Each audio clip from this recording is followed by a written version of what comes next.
வணக்கம். இன்றைக்கி இந்த வீடியோவில் போர்வெல் மோட்ரு கம்ப்ளைண்ட்டுங்க. அதை பார்க்க தான் வந்திருக்கோம். கஸ்டமர் தண்ணி எடுக்கலின்னு சொல்லியிருந்தாங்க. ஆன் பண்ணி பார்த்தோம்னா ஆம்ஸ் அதிகமாக போச்சுங்க. உடனே நீங்கள் மோட்ரு தான் கம்ப்ளைண்ட் அப்படின்னு மோட்ரு சைடு போயிடக்கூடாது. ஃபஸ்ட்டு ஃபியூஸ் கேரியருக்கு லைன் வருதான்னு செக் பண்ணுங்கள். லைன் வருது. செகண்ட் வந்து பேனல் போர்டில் இருக்கிற வோல்ட் மீட்டரில் வச்சு செக் பண்ணி பார்த்தோம். அதில் ஒரு ஃபேஸ் மட்டும் வரல. ஆனால் வந்து டெஸ்டர் வச்சு பார்க்கும்போது உங்களுக்கு வர மாதிரி தான் காட்டுச்சு. இப்போ இது என்ன கம்ப்ளைண்ட்னா 2 ஃபேஸ் வந்து ஒரே ஃபேஸில் வருது. அதுதான் கம்ப்ளைண்ட்டு. ஆம்ஸ் 20 ஆம்ஸ் போது பாருங்கள். நெக்ஸ்ட் வந்துட்டு L1 L2 L3 வச்சு பார்த்தா லைன் வருது. ஓகே, இதுவுமே வந்துட்டு நமக்கு ஓகே தான். ஆனால் வந்துட்டு ஆம்ஸ் அதிகமாக போகுது.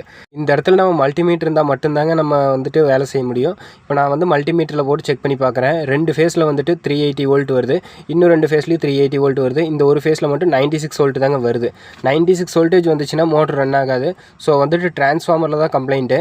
அப்புறம் வந்துட்டு நம்ம டிஎன்இபிக்கு சொல்லியாச்சுங்க. அவங்க வந்து எட்ஜ் பீஸ் கம்ப்ளைண்ட்டு டிரான்ஸ்ஃபார்மரில் அப்படின்ட்டு எட்ஜ் பீஸ் அடிச்சிட்டாங்க. மோட்ரு நல்லாவே ஓடுதுங்க. தண்ணி வந்துருச்சு. இப்போ பாருங்கள் 5 ஆம்ஸ் தான் எடுக்குது. Motor okay. பாருங்கள் சப்ளை 2லேயுமே கரெக்டாக வருது. தேங்க்ஸ் ஃபார் வாட்சிங். தேங்க்யூ.